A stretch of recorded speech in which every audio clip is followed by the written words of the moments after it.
ശബരിമലയുടെ ചില കാര്യങ്ങൾക്ക് വേണ്ടി ചേർന്ന ഒരു പ്രത്യേക ബോർഡാണെന്നും പറയാം. മറ്റൈറ്റങ്ങളൊക്കെ എടുത്തെങ്കിലും സബ്സ്റ്റാൻഷ്യലായിട്ട് ശബരിമല തീർത്ഥാടനത്തിൽ വരുത്തേണ്ട ചില മാറ്റങ്ങൾ, എല്ലാ മാറ്റങ്ങളും അല്ല, ചില മാറ്റങ്ങളെപ്പറ്റി ചില തീരുമാനങ്ങൾ ബോർഡ് എടുത്തു. നേരത്തെ തന്നെ ഒരു സമീപന രേഖ നമ്മൾ അവതരിപ്പിച്ചിരുന്നു. അത് ബോർഡ് തത്വത്തിൽ അംഗീകരിക്കുകയും അതിനെ തുടർന്നുള്ള ചില തീരുമാനങ്ങൾ, ആ തീരുമാനങ്ങളിൽ പ്രധാനമായിട്ട് പറയേണ്ടത് പിന്നെ ഒന്ന്, ഈ വിഷുവിൻ്റെ അന്ന് തന്നെ ഏപ്രിൽ 14 തന്നെ പമ്പയിൽ ഒരു പ്രത്യേകമായിട്ടുള്ള ശബരിമല ഫെസ്റ്റിവൽ ഓഫീസ് പ്രവർത്തനക്ഷമമാകും. അതിൻ്റെ വിശദാംശങ്ങൾ ചർച്ച ചെയ്യാനായിട്ടൊക്കെ വർക്കൗട്ട് ചെയ്യാൻ നമ്മളൊരു കമ്മിറ്റിയൊക്കെ ഏൽപ്പിച്ചിട്ടുണ്ട്. എന്തായാലും ഏപ്രിൽ 14 ശബരിമലയിലെ ഭാവിയിലെ വികസനങ്ങളും കാലോചിതമായിട്ടുള്ള മാറ്റങ്ങളും എല്ലാം വരുത്താൻ അവിടെ തന്നെ ഫെസ്റ്റിവൽ ഓഫീസ് ഏപ്രിൽ 14 തുടങ്ങും. ബോർഡിൻ്റെ ചില പ്രത്യേക യോഗങ്ങളും ആ ഓഫീസിൽ വെച്ച് തന്നെ കൂടണമെന്നാണ് ഞങ്ങൾ ഇപ്പോൾ തീരുമാനിച്ചിരിക്കുന്നത്. മറ്റൊന്ന്, ശബരിമലയിലെ വരുമാനം എത്ര എന്നൊക്കെ നമുക്ക് അറിയാം, മാധ്യമങ്ങളോടൊക്കെ ഞങ്ങൾ പറയാറുണ്ട്. പക്ഷേ എത്രയാണ് ചിലവാകുന്നതെന്നോ ഏതെല്ലാം ശീർഷകങ്ങളിലാണ് ചിലവാകുന്നതെന്നോ നിയതമായ ഒരു ബജറ്റ് സാധാരണ ഉണ്ടാവാറില്ല. ബ്രോഡായിട്ടുള്ള ദേവസ്വം ബോർഡിൻ്റെ ഒരു ബജറ്റിനകത്ത് കുറച്ച് പൈസ പ്രൊവൈഡ് ചെയ്യുന്നു എന്നുള്ളതല്ലാതെ കൃത്യമായി ഇന്ന ശീർഷകങ്ങളിൽ ഇത്ര രൂപ എന്ന വിശദമായ ഒരു ബജറ്റ് ഇതുവരെ ഉണ്ടായിട്ടില്ല. ആദ്യമായിട്ട് നമ്മൾ ബോർഡ് തീരുമാനിച്ചത് ശബരിമലയുടെ നടത്തിപ്പിനായിട്ട് വിശദമായിട്ടുള്ള ഒരു ബജറ്റ് പ്രൊവിഷൻ, ഇന്ന ശീർഷകങ്ങളിൽ ഇത്ര രൂപ എന്ന് പറഞ്ഞിട്ട് പ്രധാനമായിട്ടുള്ള പ്രത്യേക ഒരു ബജറ്റ് ശബരിമല തീർത്ഥാടനത്തിനായി രൂപീകരിക്കുകയാണ്. അതിൻ്റെ ഒരു ലക്ഷ്യം, അതിൻ്റെ ഒരു ഔട്ട്കമായിട്ട് എന്തായിരിക്കും ഞങ്ങൾ പ്രതീക്ഷിക്കുന്നതെന്ന് വെച്ചാൽ, ഒന്ന്, ചെലവിൻ്റെ മേലുള്ള നിയന്ത്രണം, ആവശ്യമില്ലാത്ത ചെലവുകൾ ഒഴിവാക്കാനുള്ള ഒരു സാധ്യത.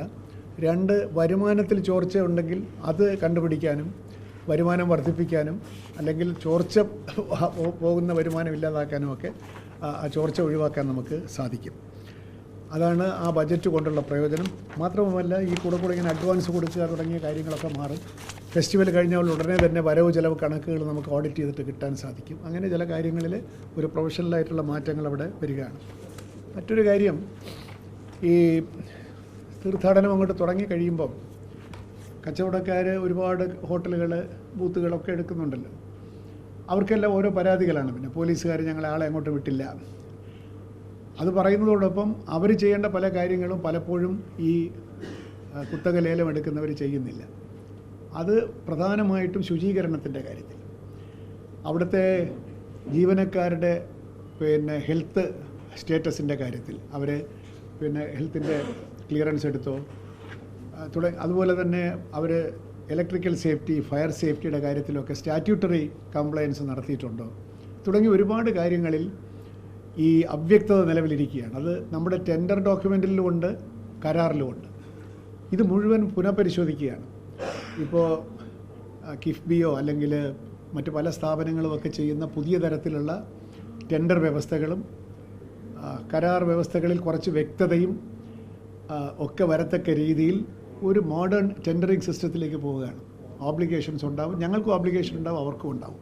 അങ്ങനെ അതിനുവേണ്ടി തീരുമാനിച്ചിട്ടുണ്ട്. അതിൻ്റെ ഡീറ്റെയിൽസ് വർക്കൗട്ട് ചെയ്യാൻ ഏർപ്പിച്ചിട്ടുണ്ട്. മറ്റൊന്ന്, അതോടൊപ്പം ഏറ്റവും പ്രധാനപ്പെട്ടൊരു തീരുമാനമെടുത്തത്, ശബരിമലയിൽ പൊതുവേ നമ്മളെല്ലാവരും പറയുന്ന പരാതി എന്താണ്? വൃത്തി പോരാ, അവിടുത്തെ ശുചീകരണം പോരാ.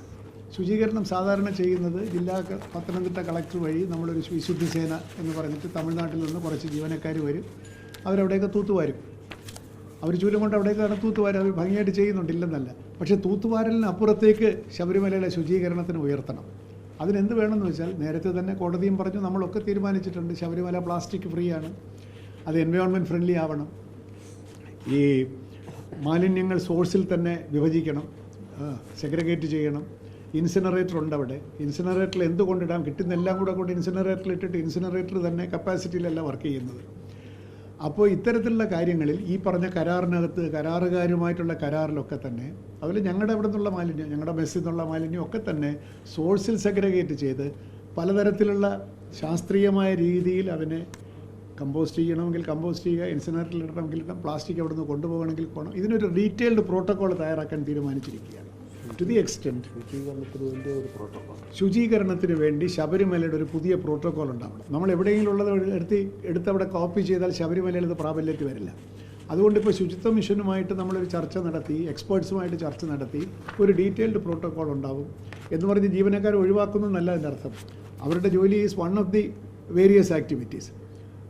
അത്തരത്തിൽ ശബരിമലയുടെ ശുചീകരണത്തിൽ ഒരു പുതിയ അധ്യായം തുറക്കണം എന്നാണ് ഞങ്ങൾ വിചാരിച്ചിരിക്കുന്നത്. ഒരു ന്യൂ പ്രോട്ടോക്കോൾ, അത് പ്ലാസ്റ്റിക് ഫ്രീ എന്നുള്ള നിലയ്ക്കും അല്ലാത്ത തരത്തിലും എഫിഷ്യൻസി വർദ്ധിപ്പിക്കത്തക്ക രീതിയിൽ ഒരു പ്രോട്ടോക്കോൾ ഉണ്ടാവും.